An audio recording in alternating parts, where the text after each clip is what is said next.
ఈ రోజుల్లో చిన్న సినిమాల్ని మార్కెట్ చేసుకోవడం చాలా కష్టమైపోతుంది.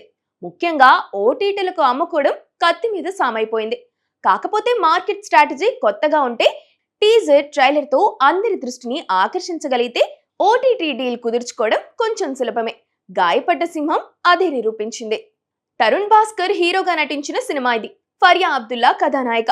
ఈ మధ్య టీజర్ కూడా వచ్చేసింది. మొన్న మధ్య కాన్సెప్ట్ సాంగ్ విడుదల చేశారు. ఈ రెండింటికి మంచి రెస్పాన్స్ వచ్చింది. దాంతో బిజినెస్ కూడా క్లోజ్ అయిపోయింది. నాన్ థియేట్రికల్ నుంచి ఈ సినిమాకు దాదాపు 9 కోట్ల రూపాయలు వచ్చిందని తెలుస్తోంది. థియేట్రికల్ రైట్స్ రూపంలో దాదాపు 6 కోట్లు వచ్చాయట. అంటే మొత్తంగా 15 కోట్లు. ఈ సినిమాకు 12 కోట్ల బడ్జెట్ అయింది. అంటే 3 కోట్ల టేబుల్ ప్రాఫిట్. బిజినెస్ కట్ చూసి ఈ సినిమాను కొనడానికి ఓటీటీ సంస్థలు ముందుకొచ్చాయి. అవుట్పుట్ పై చిత్ర బృందం నమ్మకంతో ఉంది.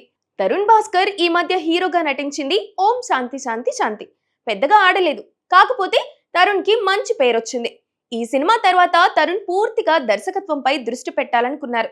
ఆయన దర్శకత్వంలో ఈ నగరానికి ఏమైంది 2 కూడా రూపొందుతుంది. దానిపై ఆయన ఇప్పుడు దృష్టి పెట్టబోతున్నారు. ఈలోగా నటుడిగాను ఓ హిట్ కోరుకుంటున్నారు. అది ఈ సినిమాతో దక్కుతుందేమో చూడాలి మరి.